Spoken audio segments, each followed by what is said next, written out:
د جهاد او د قتال هدف او غرض دفع الشر او اعلاء کلمت الله ده. د ځمکې پر مخ ذلیل کافر او عزتمند مسلمان وي باید.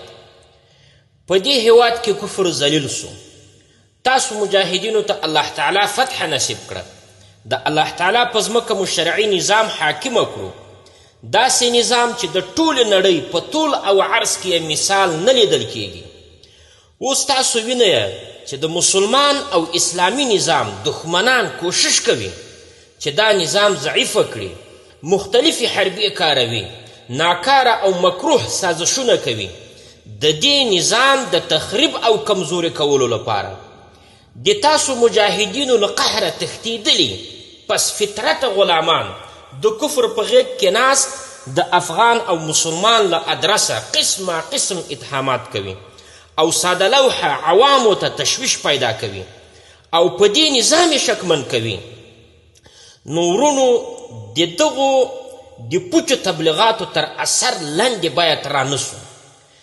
د دغه دفاعي او اقدامي اوږدمهاله جهاد په حقانیت کې شک کول د مخلص مسلمان سره نه ښیي او نه هم په حقانیت کې شک شته. محترمو مجاهدینو ورونو، ګوره په خپلو مشرانو اعتماد پکار ده. الحمدلله د امارت مشران مو اکثر بلکې ویلی سو چې ټول په شریعت پوه او د شریعت له احکامو باخبره علما او شیوخ دي. انشاء الله داسې څه ته به دوی ترجیح ور نه کړي چې خلاف د شریعت وي. او دا خبره هم تاسو ذهن نشین کړئ، په شریعت کې داسې هیڅ کوم قانون نسته چې د هر قوم افراد د په نظام کې موجود وي اگر که د هغه قوم افراد د دې وړتیا نه لري چې مسؤلیت ورکړل سي. بلکې د شریعت قانون دا ده چې څوک هم ډیر تقوادار وي، په شریعت پوه وي، حلال حرام جائز او ناجائز پیژني، هغوی ته باید په دولت کې ونډه ورکړلی سي. ځکه چې الله تعالی د قرآن کریم سورة حجرات 14 نمبر آیت کې فرمایي، زه تاسو ته مفهوم او رومه ای خلکو، تاسې مونږ پیدا کړي یاست له یو نر او ښځې څخه او مونږ ګرځولي یاستئ قبیلې او قومونه. دا قبیلې او قومونه مو د څه دپاره ګرځولي؟ یو په بل باندې فخر وکوئ، یو په بل باندې ځان جګ ونیسئ، یو په بل باندې برتري تاسې پیدا کړئ؟ نه، لتعارفو چې یو بل وپېژنئ. اله العالمین دغه قرآني آیت په آخر کې بیا فرمایي ان اکرمکم عند الله اتقاکم، بېشکه عزتمند د تاسو د الله تعالی په نیز پرهیزګار د تاسو ده. د دغه قرآني آیات نه اوس موږ او تاسو ته دا واضحه معلومه سوله چې د فضیلت او برترۍ معیار الله تعالی تقوا ګرځولې.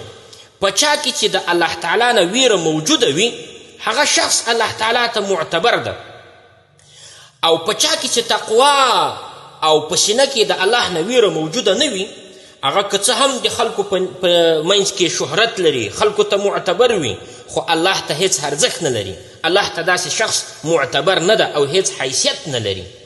نو اصل خبره مې دا درته کوله چې د خلکو ترمنځ هیڅ تفاضل نسته، ځکه چې ټول انسانان له یو مور او پلار څخه پیدا سوي دي.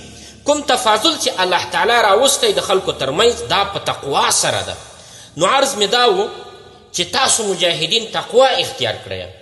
د منصب انعام او ویش په وخت که تاسو باندې نورو ته ترجیح ورکړل شي د صبر لار خپله کړئ.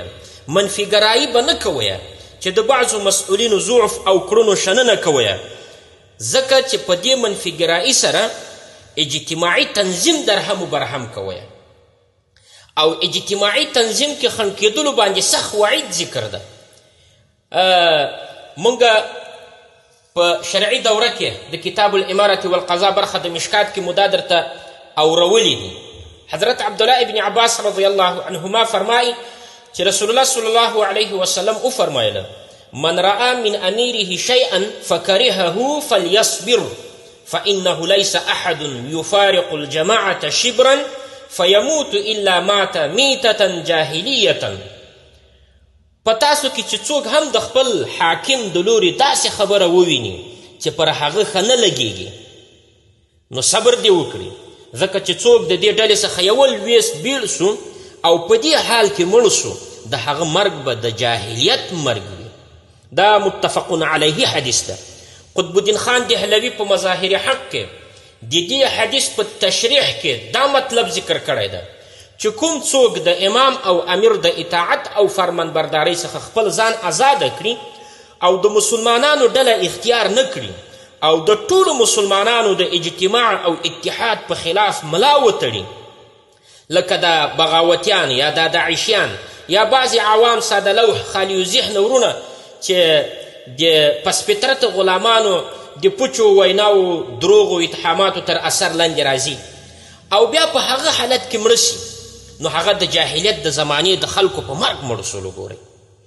د دغه مشابهت بنیاد دا ده چې د جاهلیت د زمانې خلک د دین څخه وتلي وو، ځکه هغوی به نه د خپل امیر او مشر اطاعت کولو او نه به د خپل امام هدایت منلی، بلکې د جاهلیت د زمانې خلکو به د امیر د فرمان او حکم نه په ښکاره د بیزارۍ اظهار کولو. او همدا شانته د جاهلیت د زمانې د خلکو په نیز باندې د ملي یووالي او اجتماعي تنظیم هیڅ بندوبست نه ولو، ځکه هغوی به نه په یو شي باندې اجماع او اتحاد کولو او نه به یې په یوه لاره باندې متفق کېدلو. ګورئ محترمو، دغه متفقون علیه حدیث چې ابن عباس رضی الله عنه یې راوي و درته بیان مې کړلو، د دې حدیث نه دا مونږ ته ښه واضحه معلومه سوله چې په اسلام کې د ملي اتحاد او د مسلمانانو په ټینګ اجتماعي تنظیم باندې پوره باور او د امیر فرمانبرداري کول او په ملي چارو کې د اتفاق او اتحاد لوی اهمیت ده. قطب الدین خان دهلوي په مظاهر حق کې دا هم لیکلی دي، وای بلکې دغه شیان د دین مطلوب دي او د دین د لوړۍ بنیادی عناصر دي. نو اجتماعي تنظیم چې ساتلی کیږي دا په اطاعت سره، دا په شرعي امورو کې اطاعت کول او خپل مزاج پورې اطاعت نه موقوفه کول.